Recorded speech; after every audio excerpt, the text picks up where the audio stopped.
Hello everyone, कैसे हैं आप सब। आई होप आप सब ठीक हैं और अपनी तैयारी एकदम अच्छे से कर रहे हैं। जैसे कि मैंने अपनी पिछली वीडियो में आपको बता दिया था कि हमारी अगली वीडियो भी रीडिंग कॉम्प्रिहेंशन पर ही बेस्ड होगी।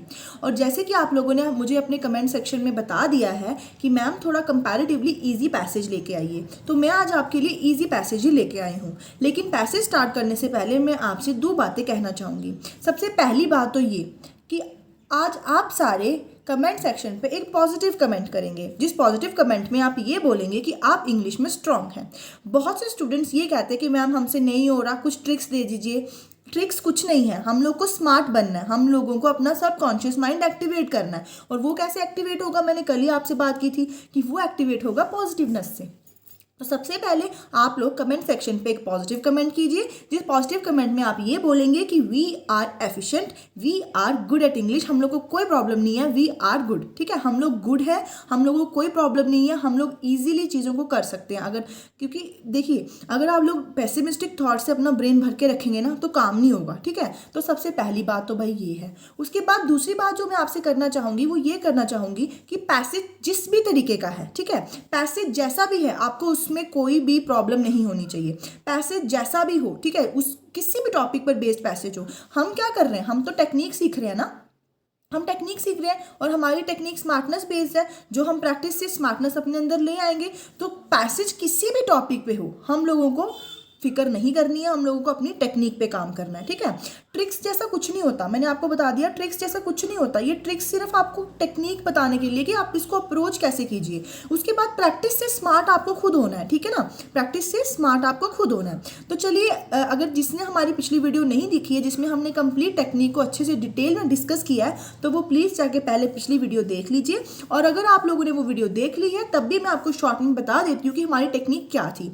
बेसिकली हमारी टेक्निक थी स्किमिंग की। हम लोग सबसे पहले स्किम करते थे पैसेज को, उसकी ओपनिंग एंड क्लोजिंग को अच्छे से रीड करते थे। ओपनिंग एंड क्लोजिंग पढ़ने के बाद हमें टोन का जिस्ट जो पैसेज का है उसको पता चल जाता था। उसके बाद हम लोग क्यू वर्ड्स को साइड पे रफ पे लिख लेते थे और बस उन्हीं क्यू वर्ड्स के जरिए हम अपने क्वेश्चंस को पहले रीड करके पैसेज में उसी क्यू वर्ड को डिटेक्ट करके और उसी के आगे पीछे रीड करके हम लोग देख लेते थे कि हम लोग का आंसर क्या है। ठीक है, आपको रफ शीट यूज करनी है, आपको साइड पे सीरियल वाइज लिख लेना है कि किस क्वेश्चन में मुझे क्या ढूंढना है, तो वो आपका उस क्वेश्चन का हिंट रहेगा। और फिर आपने पैसेज में वापस जाकर उसी हिंट वाले वर्ड को जो है पैसेज में डिटेक्ट करके आपको मैच करना है कि मुझे क्या पूछा है और क्या वो वहां पर मेंशन्ड है या नहीं। अजम्पशन आपने नहीं यूज करनी है, अजम्पशन बेस्ड अप्रोच ये नहीं है, ये स्मार्टनेस बेस्ड अप्रोच है। और हमें वही काम, वही चीज़ वहाँ पैसेज में, वही आंसर हम लोग को टिक करना है जो पैसेज में चीज़ मेंशन्ड है। जो चीज़ मेंशन्ड नहीं है, हम लोगों को अपनी अजम्पशन लगा के उसको नहीं एज एन ऑप्शन मार्क करना है।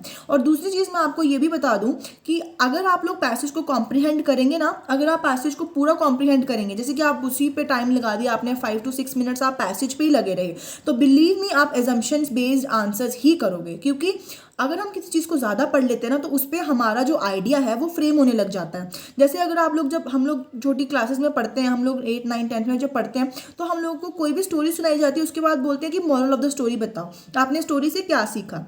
क्योंकि हमें वो टाइम देते हैं उस स्टोरी को कॉम्प्रीहेंड करने का, या कॉम्प्रीहेंड करके ही हमारे सामने उसको पुट फॉरवर्ड किया जाता है, तो हमारा जो है उसके ऊपर एक ओपिनियन फ्रेम हो जाता है। तो आपको ओपिनियन फ्रेम नहीं करना है, क्योंकि यहाँ पर आपके पास अगर सेक्शनल टाइम है, आप थोड़ी देर के लिए वहाँ बैठे हैं, एग्जाम देने के लिए थोड़ी देर के लिए आए हैं, तो आपने उस पर्टिकुलर टॉपिक पे, उस पर्टिकुलर कॉम्प्रीहेंशन पे घर आके थीसिस या ऐसे नहीं लिखना है। तो आप लोग को समझना है कि आपको वहाँ पे कॉम्प्रीहेंड जो है वो नहीं करना है इतना ज़्यादा, आप लोग को टेक्निक से वहाँ से मार्क्स निकालने। हमारा बेसिक इंटेंशन है मार्क्स निकालना, तो हम लोग वहाँ पे सिर्फ मार्क्स निकालेंगे, अजम्पशंस को साइड पे रखेंगे, हर अननेसेसरी चीज को एलिमिनेट कर देंगे, फोकस्ड रहेंगे। Be not a wanderer but a focused entity, हम लोग को एक फोकस्ड बीइंग बनकर जो है वहां पे काम करना है। तो चलिए चलते हैं। और मैं आपको बता दूं कि अगर आपका पैसेज इजी रहेगा ना, ठीक है, वर्बली आपका पैसेज अगर इजी रहेगा तो आपके क्वेश्चंस थोड़े ट्रिकी होंगे, ये चीज़ याद रखिए। और अगर आपका पैसेज जो है वो कंपैरेटिवली वोकैबुलरी वाइज थोड़ा सा डिफिकल्ट है, तो आपके क्वेश्चंस कंपैरेटिवली इजी रहेंगे। ठीक है, तो हर चीज़ को ध्यान में रख के किया जाता है। एक एग्जाम को सेट ही ऐसे किया जाता है कि वो टेस्ट करता है कि बंदा जो है वो कितना काम है, कितना फोकस्ड है। और कामनेस जो है वो कैसे आएगी भाई, पॉजिटिवनेस से। इसीलिए आपका पहला काम तो आज क्या था, आज मैंने आपको पहला काम ही ये दिया कि बी पॉजिटिव। ठीक है, be positive, do comment in the comment section कि yes we are efficient and give yourself permission to get succeed, तो आप डेफिनेटली सक्सीड हो जाएंगे। ठीक है, तो चलिए चलते हैं हमारे पहले पैसेज की तरफ। ये पैसेज जो है वो स्टोरी बेस्ड है, ठीक है, this is story based passage, ठीक है, passage number 1 which is a story based passage. तो देखो यहाँ पे सबसे पहले क्या करना है भाई, स्किमिंग करनी है, ओपनिंग एंड क्लोजिंग पढ़नी है, ठीक है, और क्यू वर्ड्स मेरे को साइड पे लिखने हैं। ये मेरी पहली टेक्निक, मेरा स्टेप नंबर 1 है। तो चलिए स्टार्ट करते हैं। यहाँ पे जो है ये स्टोरी स्टार्ट हो रही है, once a thief named Kalu had plan to loot the king's treasury. तो ओपनिंग लाइन से पता चल गया कि यहाँ पे किसी थीफ की बात हो रही है, किसी थीफ की बात हो रही है जिसका नाम कालू है, ठीक है, और वो क्या करने वाला है, किंग की ट्रेजरी को लूट करने वाला है। भाई चोरी की कहानी है ये तो, ठीक है, मेरे को फर्स्ट लाइन से ही पता चल गया। और उसके बाद उसने क्या किया, मिडनाइट, काम कब कर रहा है वो, मिडनाइट में। अगला वर्ड मेरा जिसकी तरफ ध्यान देना चाहिए वो तो मिडनाइट में। पैलेस में क्या है, began to drill the hole. The king who was awake in his bedroom just above the treasury came out to investigate the whirring sound. King आ गया विरिंग साउंड को इन्वेस्टिगेट करने के लिए, ठीक है, और वो सिंपल नाइट गाउन में था। बहुत काफ़ी है ये मेरा, इतना इतना जो मेरे लिए काफ़ी है इस चीज़ को। फिर उसके बाद मैं स्किमिंग करूंगी, आगे देखूंगी क्या हो गया कि अच्छा, I presume that you are also thief and have come with the same intention, यानी कि थीफ किंग को भी क्या समझ रहा है, थीफ समझ रहा है, ठीक है। तो अब उन्होंने क्या किया, both enter the treasury and divided all the money, और दोनों ने डिवाइड कर लिया मनी, यानी किंग ने भी उसके साथ मिलकर मनी डिवाइड कर लिया। चलिए अब नेक्स्ट जगह भी आपको अगला जहां से पैराग्राफ शुरू हो रहा है उसकी भी ओपनिंग पढ़ लेनी है। द किंग टूक अवे हिज शेयर ऑफ लूट, यानी किंग ने अभी क्या कर लिया, लूट का कुछ हिस्सा ले लिया, ठीक है। द मिनिस्टर, यानी नेक्स्ट मॉर्निंग ही आज द मिनिस्टर टू इंस्पेक्ट, फिर किंग ने अपने मिनिस्टर को बोला जाके ट्रेजरी इंस्पेक्ट करो, ओके।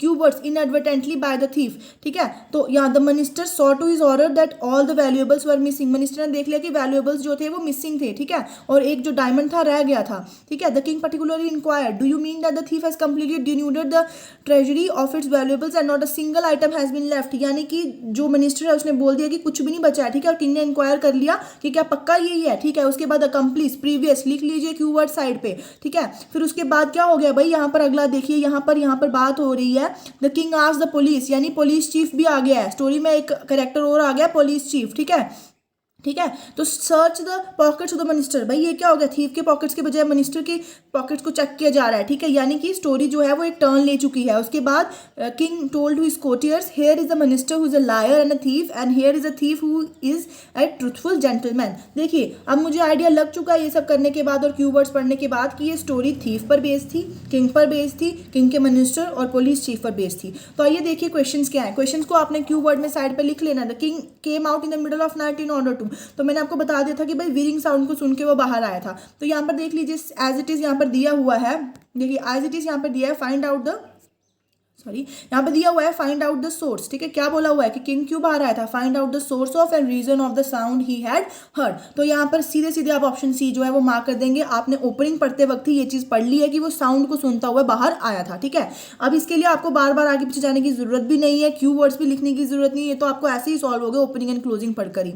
उसके बाद सेकंड क्वेश्चन है, Kalu could not recognize the king, क्यों नहीं रिकॉग्नाइज कर पाया था। देखो मुझे नाइट गाउन तो याद है, मैंने नाइट गाउन ऐसे क्यू वर्ड साइड पे लिखा हुआ है कि वो नाइट गाउन पहना हुआ था, तो मुझे पता है ये ऑप्शन हो सकता है। लेकिन ये ऑप्शन होने के साथ साथ आपको एक और चीज देखनी है, द किंग वाज वेयरिंग, आपको ये भी लग सकता है कि वो एक ऑर्डिनरी पर्सन के क्लोथ पहन रहा था।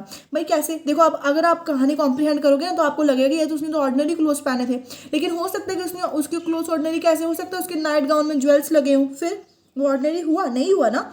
तो आपने एग्जम्पशंस को कैंसिल आउट कर देना है। आपने देखना है कि उसने नाइट गाउन पहना था, ऑप्शन में नाइट गाउन है, तो ऑप्शन बी ही यहाँ पर करेक्ट ऑप्शन रहेगा, बाकी ऑप्शन आपने एलिमिनेट कर देने। आई होप आई एम क्लियर। उसके बाद आप क्वेश्चन नंबर 3 देखिए। क्वेश्चन नंबर 3 में क्या है कि इसमें से कौन सी स्टेटमेंट की वजह से किंग ने सस्पेक्ट किया मिनिस्टर को। देखिए जब हम बात कर रहे थे तो मैंने आपको बताया था किंग उसको वापस से पूछता है क्या तुम पक्का बोल रहे हो, ठीक है, कि उसने पूरी जो ट्रेजरी उसको डिन्यूड कर दिया। देख लीजिए यहाँ पर, आप देख लीजिए। अच्छा अगर आपको नहीं याद है तो आपने वहाँ पे क्यू बना लिया है, ठीक है, कि आपको यहाँ पर मिनिस्टर की स्टेटमेंट निकालनी है। मिनिस्टर इंट्रोड्यूस सेकंड पैराग्राफ में हुआ तो फर्स्ट पैराग्राफ को देखना ही नहीं है। और उसके बाद देख लीजिए यहाँ पर क्या हुआ, the king particularly inquired, do you mean that the thief has completely denuded the treasury of its valuables and not even a single item has been left. The minister confirmed it, minister ने confirm किया कि हाँ नहीं है, तो everything has been looted. तो यहाँ पे कहाँ है, all the valuables without any exception were stolen from the treasury.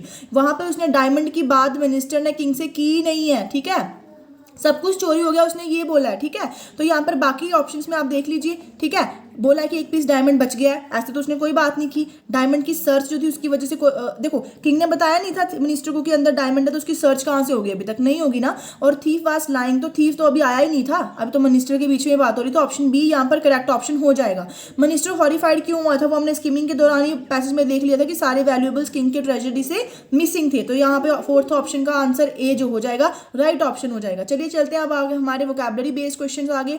हम लोग पहले ही वोकैबुलरी बेस्ड क्वेश्चन के लिए मैंने आपको क्या बोला है कि आप वहाँ पर साइड में लिख लेंगे कि किन के मुझे सिनोनिम्स लिखने हैं और किन के मुझे एंटोनिम्स देखने हैं। तो देख लीजिए यहाँ पर अकम्प्लिस की बात हुई है, बात किसकी हुई है, अकम्प्लिस की। तो अकम्प्लिस का मुझे सिनोनिम देखना है, अस्क्राइब्ड का सिनोनिम देखना है, डिन्यूडेड का सिनोनिम देखना है, जबकि हमारे दो वर्ड्स इनएडवर्टेंटली और प्रीवियस का मुझे एंटोनिम देखना है। तो हम लोग क्या करेंगे, सबसे पहले हम लोग देख लेंगे कि पैसेज का मुझे सिनोनिम पता है या नहीं पता है। ठीक है, अगर तो मुझे पता है, ठीक है, देखिए पहला तो आप को ट्रैवलर जो है आपका तो ऐसे ही वहां से एलिमिनेट हो जाएगा ना, क्योंकि यहाँ पर किसी जर्नी की बात तो नहीं हो रही थी पैसेज में। ठीक है, उसके बाद आप देख लीजिए, आपको दिख जाएगा कोऑर्डिनेटर, कंट्रोलर, कम्यूटर और कोलैबोरेटर। देखिए यहाँ पर आप देख लीजिए कंट्रोलर और कोऑर्डिनेटर कौन होता है जी, कंट्रोलर और कोऑर्डिनेटर हमसे जो सुपीरियर होता है वही हमें कंट्रोल कर सकता है। ठीक है, तो मैं पैसेज में वापस चले जाऊंगी, देखूंगी अकम्प्लिस कहाँ पे है। देख लीजिए अकम्प्लिस जो है वो आपके सेकंड पैसेज में है। यहाँ पर इन्होंने बोला हुआ है कि the thief when Kalu came he was unable to recognize king as his accomplice of the previous night. तो हमने पीछे देखा था कि किंग ने उसके साथ मिलकर लूट की थी, तो वो अपने अकम्प्लिस यानी कंपेनियन को पहचान नहीं पाया था। ठीक है, तो कंपेनियन के लिए कौन सा यहाँ पर वर्ड है, देख लीजिए कोलैबोरेटर। ठीक है, कोलैबोरेटर कौन होता है, जो हमारे साथ कोलैबोरेशन में काम करता है। तो किंग ने उसके साथ पिछली रात क्या किया था, कोलैबोरेशन में स्टील किया था अपनी ही ट्रेजरी को। तो हमारा ऑप्शन बी जो है वो राइट ऑप्शन हो जाएगा, ऑप्शन बी जो है वो राइट ऑप्शन हो जाएगा। नेक्स्ट क्वेश्चन में आप देख लिया, आपको अस्क्राइब्ड का देखना है। ठीक है, आप वापस पैसेज में जाएंगे, आप देखेंगे कि अस्क्राइब्ड कहाँ पर है। जहाँ पर आपको अस्क्राइब्ड दिख जाएगा आप उसी चीज को टारगेट करेंगे, पूरा पैसेज रीड नहीं करेंगे। He put the diamond in his own swift pocket as its loss could be ascribed to the thief. यानी कि उसकी जो इल्जाम है थीफ पे वो लगा सकता, तो मिनिस्टर ने अपनी जेब में ही डायमंड डाल लिया, इल्जाम लगाना है। ठीक है, नेगेटिव वर्ड है, देख लीजिए यहाँ पर डोनेशन क्या है, एक पॉजिटिव वर्ड है ना, आप कुछ किसी को दे देते हैं। ठीक है, ठीक है, उसके बाद कनेक्ट करना, कनेक्ट तो नहीं किया था ना, देखो कनेक्शन तो यहाँ पर वो कर रहा है, लेकिन वो क्या कर रहा है, बेसिकली वो इल्जाम लगा रहा है। ठीक है, तो यहाँ पर जो सही ऑप्शन है वो ऑप्शन ए हो जाएगा। और ऐसा क्यों होगा, देखिए किसी चीज़ को डोनेट करना, देखो विड्रू तो एज इट इज़ यहाँ से कैंसिल हो जाएगा, क्योंकि विड्रू तो इसके बिल्कुल अलग है, बिल्कुल एंटोनियम है। ठीक है, अटैच करना किसी चीज़ को या किसी चीज़ को डोनेट करना, ठीक है, या किसी चीज़ को कनेक्ट करना, ये नियर वर्ड्स हैं स्क्राइब्ड के। लेकिन यहाँ पर इल्ज़ाम लगाने की बात हो रही है, और इल्ज़ाम लगाने को हम लोग क्या बोलते हैं, एट्रीब्यूट करना, किसी चीज़ को, किसी के इल्ज़ाम, किसी के मत्थे किसी चीज़ को मर देना। तो बस यहाँ पर उसने क्या किया था, इल्ज़ाम, चोरी का इल्ज़ाम पूरा थीफ पे लगा दिया था कि वो तो भाई डायमंड को भी लेगा। तो ऑप्शन ए यहाँ पर करेक्ट ऑप्शन हो जाएगा। अगला डिन्यूडेड है। अगर आपको तो पता है डिन्यूड का मतलब है डिस्ट्रॉय करना। ठीक है, डिन्यूड का तो मतलब है एकदम जैसे सॉइल की ऊपर वाली लेयर हम बोलते हैं कि डिन्यूड हो चुकी है, वहां से रिमूव हो चुकी है। ठीक है, तो आपको पता है कि डिस्ट्रॉय करना है। लेकिन यहाँ पर क्या ट्रेजरी डिस्ट्रॉय हुई थी, यहाँ पर ट्रेजरी डिस्ट्रॉय नहीं, ट्रेजरी तो खाली हुई थी ना, उसको डिन्यूड किया था, उसको बिल्कुल डिन्यूड कर दिया गया था। ठीक है, तो अबैंडन्ड छोड़कर गया था क्या वो ट्रेजरी को, या डिस्कार्ड कर गया था ट्रेजरी को, नहीं किया था ना उसने, अनकवर भी तो नहीं किया था उसने, ट्रेजेडी को पूरा स्ट्रिप कर दिया था, पूरा खाली कर दिया था। स्ट्रिप का मतलब होता है रोब करना। ठीक है, किसी चीज़ को चोरी कर लेना। तो एज इट इज़ आप क्या कर लेंगे, यहाँ पर स्ट्रिप वर्ड को ऑप्शन बी को राइट ऑप्शन मार्क कर लेंगे। अगर आपको नहीं पता चल रहा है, फिर वापस जाएंगे, आप देखेंगे कि यहाँ पर जो डिन्यूड था किसके लिए यूज़ किया था, कंप्लीटली डिन्यूडेड, कंप्लीटली खाली कर दिया क्या, कंप्लीटली चोरी कर दिया क्या। तो चोरी का जो सिमिलर वर्ड है वो है आपका स्ट्रिप करना।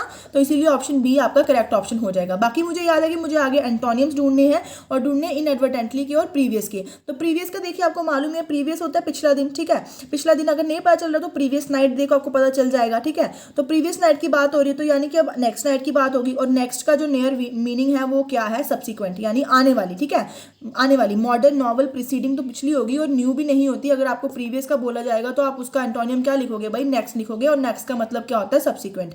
आई होप आई एम क्लियर। उसके बाद बात आ गई इनएडवर्टेंटली की, इनएडवर्टेंटली। ठीक है, तो मैं देखूंगी पैसेज में इनएडवर्टेंटली कहाँ पे है, देखो ये रहा जी इनएडवर्टेंटली। ठीक है, कि यहाँ पर उसने एक सिंगल डायमंड उसने अपनी जेब में डाल दिया, उसको लगा। देखो चोर आएगा तो क्या वो जानबूझ के कोई चीज़ छोड़ के जाएगा, नोइंगली छोड़ के जाएगा क्या, कोई चीज़ नहीं छोड़ के जाएगा ना नोइंगली, वो अननोइंगली छोड़ के जाएगा। तो परहैप्स इनएडवर्टेंटली उसने सोचा कि चोर ने यहाँ पर डायमंड छोड़ दिया है, तो अननोइंगली। इनएडवर्टेंटली का मतलब हो गया अननोइंगली। तो यहाँ पर सीधे सीधे देख लिए नोइंगली, तो एंटोनिम इसका क्या आ गया, नोइंगली। मुझे बाकियों से क्या लेना देना, मैं क्यों टाइम वेस्ट करके अपना दिमाग कंज्यूम करूँ, मैं अगले क्वेश्चन पे अपना दिमाग यूज करूंगी ना। ठीक है, तो आई होप आपको समझ में आ रहा है। आप लोग को, आपको सिर्फ टेक्निक मैच करनी है। आप लोगों को देखो बहुत से एस्पेक्ट स्टोरी के मैंने देखे ही नहीं, मैंने समझा ही नहीं। मैं क्यों समझूं उनको, क्योंकि मैं उनको समझ लेती अगर मुझे आगे उसका यूज़ होता। मुझे तो उसका यूज़ ही नहीं है ना आगे। मुझे तो आज इंटेंशन मेरा क्या है, मार्क्स सिक्योर करना, ठीक है। और पॉजिटिविटी हमारे दिमाग में, हम इतनी प्रैक्टिस कर चुके हैं पॉजिटिवनेस अपने दिमाग में भरने की कि हम लोग सिर्फ पॉजिटिव चीज़ें देखते हैं। हम लोग सिर्फ वो चीज़ें देखते हैं जिससे हमें थोड़ा सा फ़ायदा हो रहा है, ठीक है। हम क्यों उन चीज़ों को देखें जिनसे हमें फ़ायदा ही नहीं है। तो बेसिक जो टेक्निक है वो एलिमिनेशन की भी है। आपको एलिमिनेट कर देना है ना, जो भी चीज़ आपके लिए ज़रूरी नहीं है वो चीज़ आपको देखनी नहीं है, ठीक है। बाकी हमारे पास कोई मैजिक बैंड तो होगा नहीं जो हम घुमाएंगे और सब हो जाएगा। हमें स्मार्ट बनना है और स्मार्टनेस आएगी प्रैक्टिस से, ठीक है।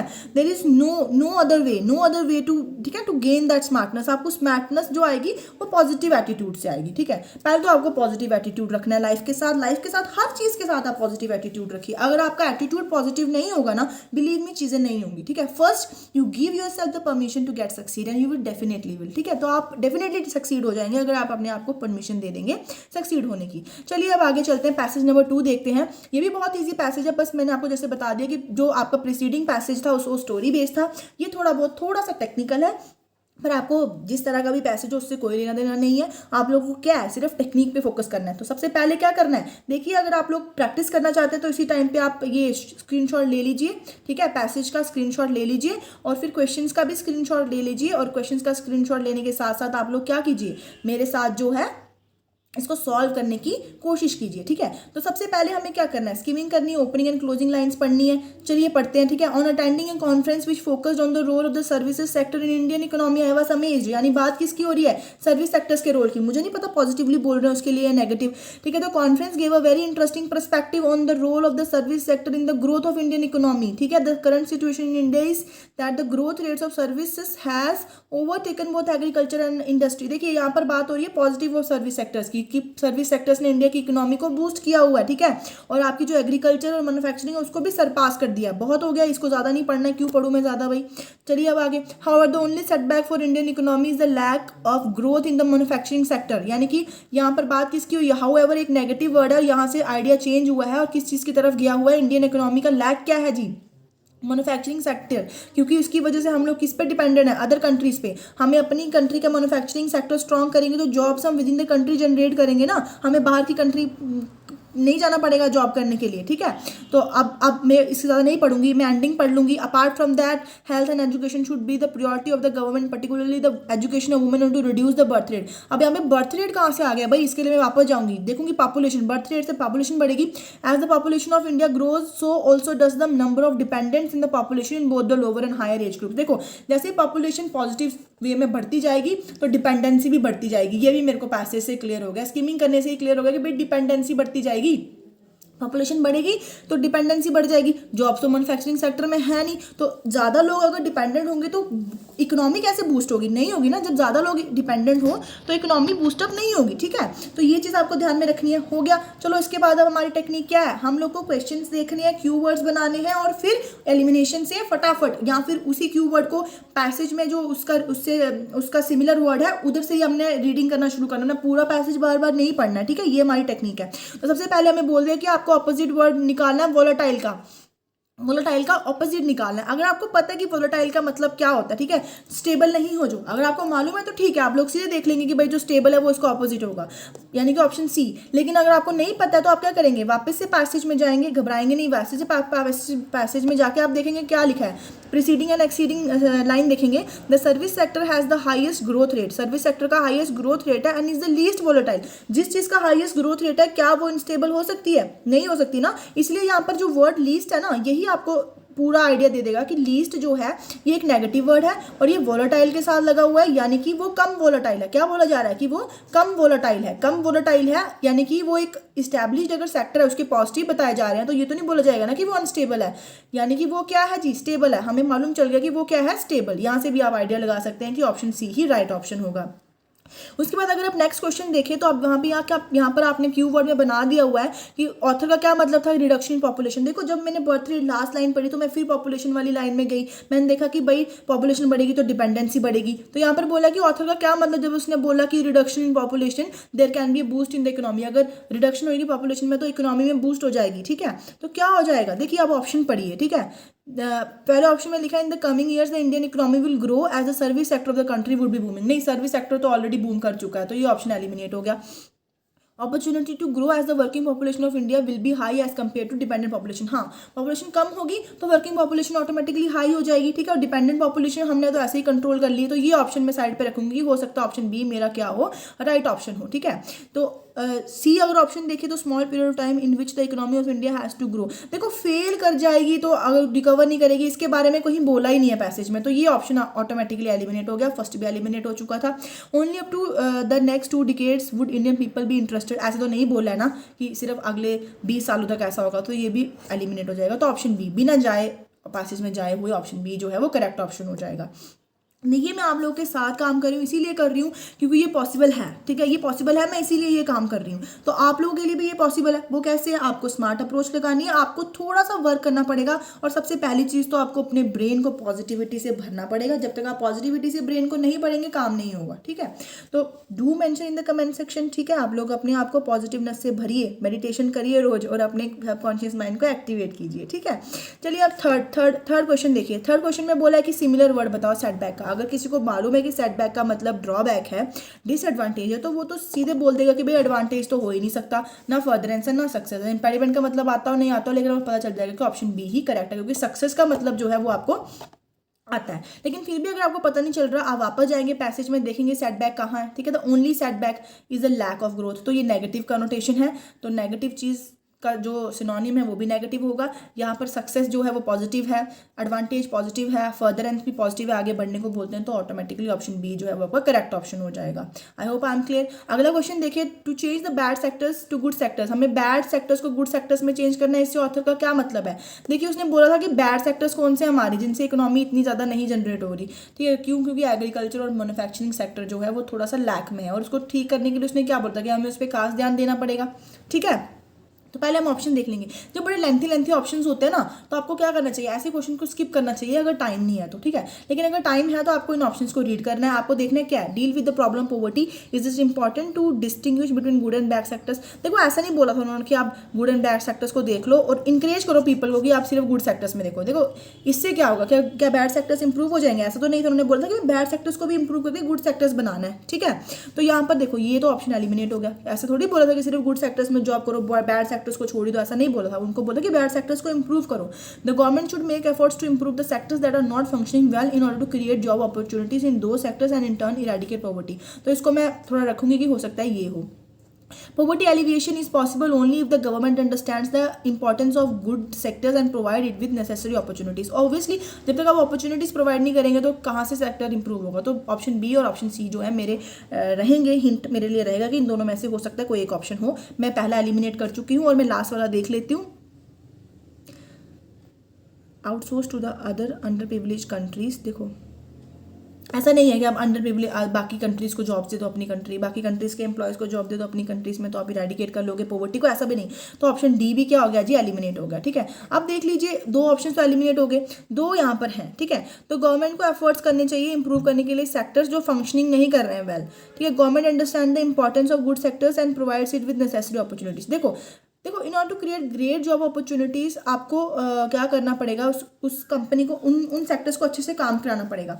लेकिन वो सेक्टर्स अच्छे से काम कब करेंगे, जब आप उनको अपॉर्चुनिटीज़ दोगे। तो यहाँ पर ऑप्शन सी जो है वो मोर सुटेबल ऑप्शन है in comparison to option number B, क्योंकि वहाँ पर सिर्फ ये बात हुई है कि आप लोगों को उन सेक्टर्स को इंप्रूव करने के लिए गवर्नमेंट को काम करना है और फिर वो जॉब अपॉर्चुनिटीज़ प्रोवाइड करेंगे। क्या सिर्फ जॉब अपॉर्चुनिटीज़ प्रोवाइड करने से हो जाएगा, बाकी अपॉर्चुनिटीज़ नहीं देनी है, बाकी भी देनी है ना। तो option C more suitable option है। तो यहाँ पर क्या हो जाएगा, ऑप्शन सी जो है वो करेक्ट ऑप्शन आ जाएगा। उसके बाद आपको पर्सपेक्टिव, अगर आपको मालूम है कि पर्सपेक्टिव का मतलब व्यू पॉइंट है तो देखने की जरूरत ही नहीं है। अगर नहीं पता है तो आपको फिर से वापस जाने के बाद देखना पड़ेगा पैसेज में जाके कि जो पर्सपेक्टिव है वो वर्ड कहाँ यूज हुआ है, ठीक है। तो जो पर्सपेक्टिव वर्ड है वो यहाँ पे यूज हुआ है कि the conference give a very interesting perspective on the role, ठीक है। पर्सपेक्टिव यानी ओपिनियन, ठीक है। कॉन्फ्रेंस ने मेरा ओपिनियन जो है वो फ्रेम किया, मेरा व्यू पॉइंट है जो फ्रेम किया। तो as it is viewpoint option में है तो हम उसको मार्कअप कर देंगे कि यही इसका क्या है जी, सिनोनिम है, ऑप्शन ए, ठीक है। इनमें से ट्रू क्या नहीं है, इस तरह के क्वेश्चंस भी हमारे बहुत टाइम कंज्यूमिंग होते हैं, स्किप कर देने अगर टाइम नहीं है। अगर टाइम है तो श्योर आपको अटेम्प्ट करने हैं, ठीक है। तो आप देख लीजिए यहाँ पर सबसे पहले इन क्वेश्चंस को करने के लिए पैसेज रीड नहीं करना पूरे, पहले ऑप्शंस रीड कर लेना और एलिमिनेशन कर लेनी है, ठीक है। तो भाई क्या है इनके ऑप्शंस में क्या बोला हुआ है, India has not followed the conventional model of growth. मैंने स्कीमिंग के दौरान ये चीज़ पढ़ी ही नहीं थी, तो मुझे नहीं मालूम है कि ये है या नहीं है, तो मैं इसको साइड पे रखूंगी, पैसेज को रीड कर लूंगी।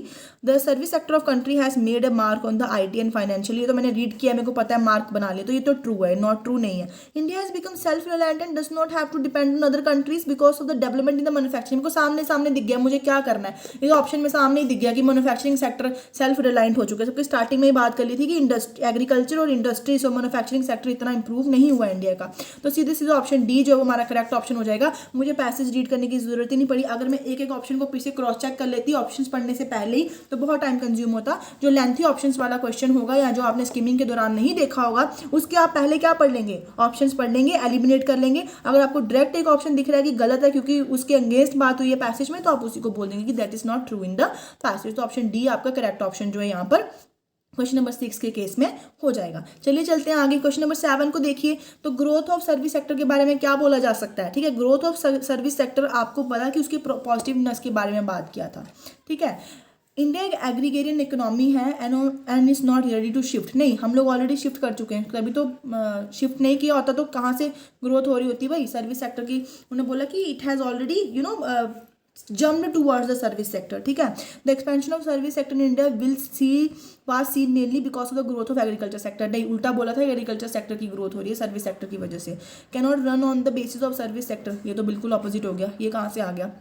The growth of service sector in India is facilitated by the improvement in technology. तो ऑप्शन डी आपका करेक्ट हो गया, क्योंकि यहाँ पर देखो, यहाँ पर ये सब चीज़ें जो तीनों ऑप्शन थे इसमें यही बात हो रही थी कि आपका सर्विस सेक्टर जो अभी तक काम ही नहीं कर रहा है, ठीक है, या फिर काम कर रहा है तो एग्रीकल्चर सेक्टर की वजह से कर रहा है, तो बिल्कुल गलत है ना, क्योंकि यहाँ पर बात ही किसके बारे में हो रही थी, पॉजिटिव जो पॉजिटिव्स हैं आपके सर्विस सेक्टर की उनकी बात हो रही थी, ठीक है, ठीक है। आपके जो सर्विस सेक्टर के पॉजिटिव्स हैं उनकी बात हो रही, तो डायरेक्टली आपका ऑप्शन नंबर डी जो है वो राइट ऑप्शन हो गया, क्योंकि टेक्नोलॉजी की वजह से सर्विस सेक्टर और फेलिसिटेट हो गया है, ठीक है। अच्छा, आपको ऑपोजिट ढूंढना है मैसिव का। अगर तो आपको पता है कि मैसिव का मतलब ग्रेट होता है, लार्ज नंबर होता है, तो आप बता देंगे कि भाई लिटिल जो है इसका ऑपोजिट है। अगर नहीं पता है तो आप वापस पैसेज में जाएंगे, देखेंगे मैसिव कहाँ लिखा हुआ है। मैसिव नीड, बहुत ज़्यादा नीड है, क्योंकि वीक है तो ज़्यादा नीड है इसको इस पर स्पेंड करने के लिए, ठीक है। तो अगर इसका एंटोनिम देखना है ज़्यादा का स्पेंड तो लिटरली होता है जी, तो जी ऑप्शन नंबर डी आपका करेक्ट ऑप्शन हो गया। आई होप आपने टेक्निक को देखा, आपने टेक्निक पे ही फोकस करना है, आपने पैसेज किस पर आया किस पर नहीं, इस पर ज़्यादा फोकस नहीं करना है। और अगर आप यही टेक्निक लगाकर सॉल्व करते रहेंगे अंटिल जब तक आपका एग्जाम नहीं हो जाता, तो आप तब तक इस टेक्निक में एक्सपर्ट हो जाएंगे, ठीक है। आई होप, और जब भी आपको प्रैक्टिस आप कर रहे हैं घर पे, या फिर जब आपके प्रैक्टिस सेट्स हम कहीं ना कहीं अपलोड कर देंगे 2-3 दिन में आपके लिए सॉल्व करने के लिए 1-2 RC, तो अगर आप यही टेक्निक लगाकर अप्रोच करते रहेंगे तो एग्जाम तक आपकी ये हैबिट बन जाएगी, और एक बार कोई चीज़ हैबिट बन जाए तो वो बहुत ईजिली जाती नहीं है, ठीक है। आई होप आप समझे मैंने क्या बोला था, और आई होप आपको याद है कि आपको पॉजिटिवली कमेंट करना है कि यू आर स्ट्रांग इनफ, ठीक है। इंग्लिश आपके लिए कुछ नहीं है, इंग्लिश आपके लिए कुछ नहीं है, आप इतने स्ट्रांग है कि you can comprehend anything under the sun. तो आपको ये चीज़ आपको अपने अंदर लानी है सबसे पहले। और दूसरी बात देखिए, हम आपके लिए जो है जो टेक्निक थी, मैंने स्ट्रैटेजी वीडियो में ही आपको बता दिया था, अगर आपने वो नहीं देखी तो आप उसको दोबारा देखिए, कि हम लोग मल्टीपल चीज़ें लेके चल रहे हैं। और मैं पूरा ध्यान रखूंगी कि आपके जब JNK बैंक PO के एग्जाम्स हैं उससे पहले मैं कुछ बेसिक टॉपिक्स कवर कर लूँ, जैसे कि RC में कर चुकी हूँ, रीडिंग कॉम्प्रिहेंशन में कर चुकी हूँ, ये 5 मार्क्स की डायरेक्ट आती है।